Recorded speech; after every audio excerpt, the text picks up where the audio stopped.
সাধকের নিজের বলতে আর কোনো অস্তিত্বই বা কামনা বাসনা থাকে না, কারণ তার হৃদয়ে তো আল্লাহর বাস হয়ে যায়।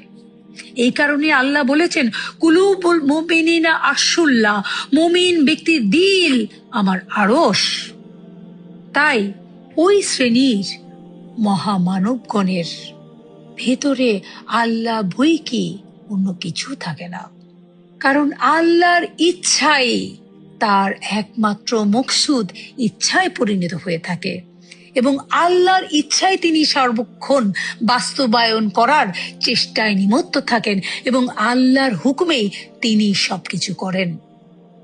সাধারণ মানুষ ওই সকল মহামানবের কথার কর্মের মর্মভেদ না বুঝে বাহ্যত দৃষ্টিতে একটা দুটা দেখে পরের কথা শুনে কথা বলা উচিত নয়, কারণ তার হৃদয়ে তো রাব্বুল আলামিন সকাল বিকাল ইলহাম দেন না। তিনি তো জানেন না সেই শ্রেণীর মহামানব কেন কোন কাজ করছেন।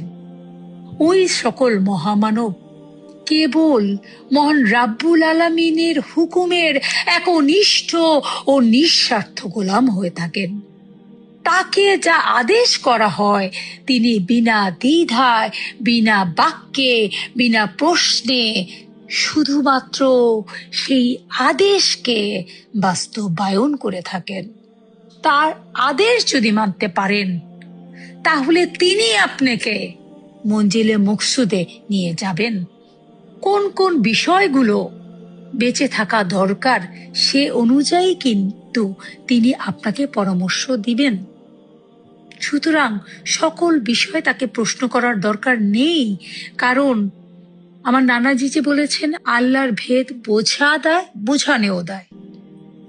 তিনি প্রতিনিয়ত ওই শ্রেণীর মহামানব প্রতিনিয়ত আল্লাহর কাছ থেকে ইলহাম পেয়ে কাজ করেন। কোন কর্মে আপনার ভাগ্য কি করে নির্ধারিত হবে তিনি তা দেখেন, সেই অনুযায়ী আপনাকে পরামর্শ দেন। কিন্তু মারেফতের সব কথা বলা নিষেধ আছে, তিনি তো সব কথা বলবেন না।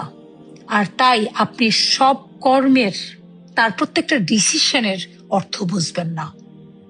যেই বিষয়ে না বুঝেন সেই বিষয়ে আপনি চুপ থাকেন। অতিরিক্ত আগ বাড়ায় কিছু বুঝতে যাওয়া উচিত নয়, তাহলে বেয়াদবি হয়ে যায়। বেয়াদবি হয়ে গেলে তখন ইবাদত, গোলামি, আমল সব শেষ হয়ে যায়।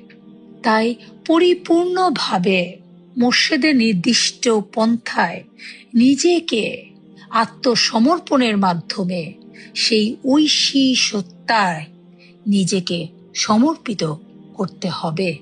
এই পথে সাধককে পরীক্ষা ব্যতীত আধ্যাত্মিক জীবনের উত্তরণ ও উৎকর্ষ একেবারেই অসম্ভব। মাকাম যত উচ্চ হবে, পরীক্ষাও তত তীব্র ও কঠিন হবে। এটাই স্বাভাবিক, এটাই নিয়ম।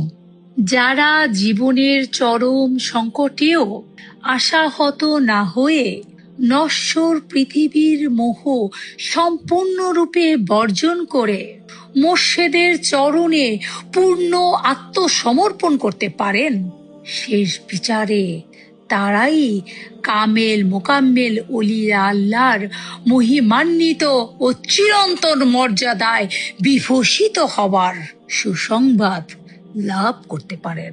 এটা কিন্তু যেন তেন কথা নয়।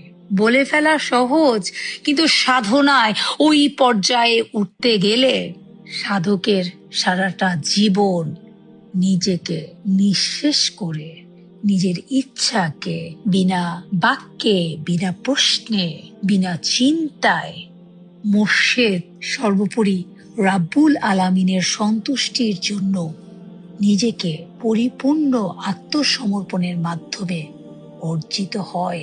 নিজের সম্পদ, নিজের ছেলে মেয়ে, নিজের পরিবার, লোকের প্রশংসা, নিজের স্বামী, নিজের স্ত্রী, নিজের সম্মান, নিজের চাওয়া, নিজ বলতে কোনো কিছু ওই শ্রেণীর সাধকের থাকে না।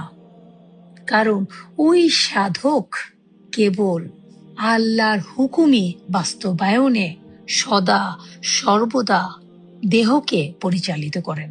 অন্তরকে পরিচালিত করেন।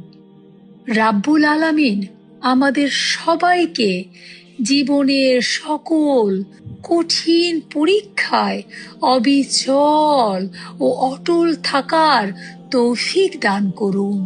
প্রত্যেকটি আশিকে রাসূলকে রাব্বুল আলামিন দয়া করে ধৈর্য দান করুন।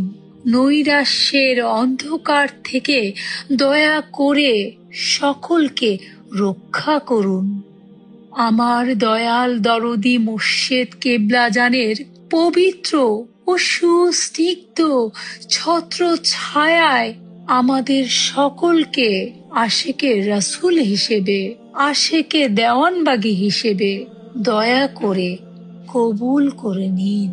আমাদের ইচ্ছাকে, আমাদের আকাঙ্ক্ষাকে, আমাদের অযাচিত চিন্তাকে তিনি দয়া করে তার ইচ্ছায় পরিচালিত করার সুযোগ করে দিন।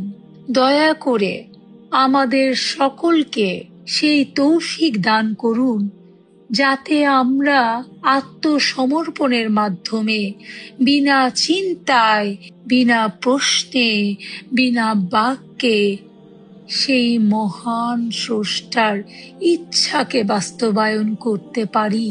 মহান মুর্শিদের কদমে থেকে তার ইচ্ছায় নিজেকে আত্মসমর্পণের দ্বারা তারই সন্তুষ্টি অর্জন করতে পারি। রাব্বুল আলামিনের ইচ্ছায় জীবনের বাকি সময়গুলো, বাকি দিনগুলো যাতে পরিচালিত করতে পারি। দয়াময় স্রষ্টা দয়া করে আমাদেরকে সেই সুযোগ দান করুন, আমাদের ধৈর্যকে বর্ধিত করে দিন এবং তার ইচ্ছায় রাজি খুশি থাকার দয়া ভিক্ষা দিন। সেই প্রার্থনা জানাই।